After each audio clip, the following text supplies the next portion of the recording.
Hello. My name is Joshua Whitney. I am a second shift elementary school custodian and a writer. I wanted to mention that my latest tale, Where Capybara versus Pylord, just got its first 1-star review. And this is some bullshit! Boo this man! Now, most writers, this is crucial. You're gonna get bad reviews. That's just inevitable. What I did when I first saw that this morning was I used it as inspiration. I took that fire in my belly and immediately started crafting like a rebuttal almost. So the way I go about it, and I don't want spoilers, which by the way, Where Capybara versus Pylord is going to be free tomorrow. So if that absurd title entices you, it's free tomorrow.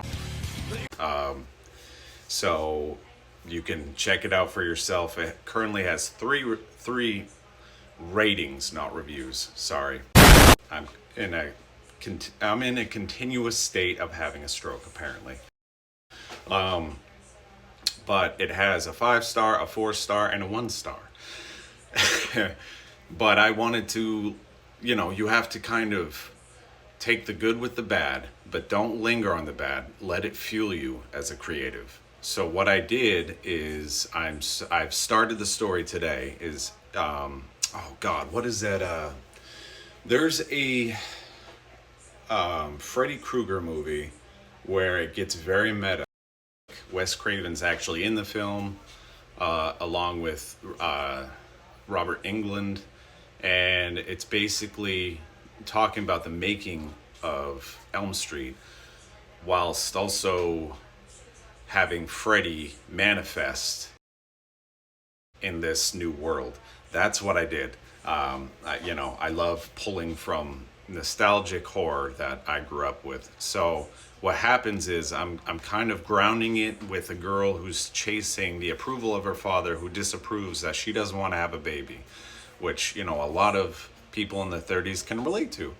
It's just one of those things. She's worried about it affecting her health, and she's just not ready.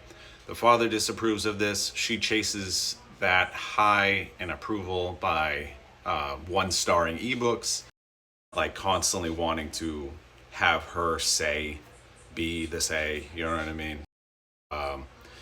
But what happens is the Pylord and the Were Capybara manifest fully through those deep emotions. And she has this vibrantly white hair elastic that was given to her by her father. That materializes on the Pylord as this, brilliant umbilical cord that is snow white, and he speaks through her father. Currently the father has her on red because she's, desperately seeking his approval, and basically they chase her throughout this. But in the end, she starts to adapt some of the psychopath that is the Pylord's tendencies and traits.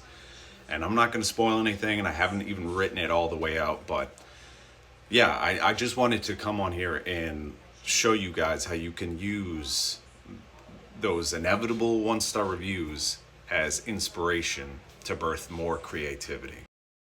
But yeah, Never Meant to Be Infected is out. Where Capybara versus Pylord will be free tomorrow. You guys are awesome, and have a great day. How about I sit here until you fall asleep?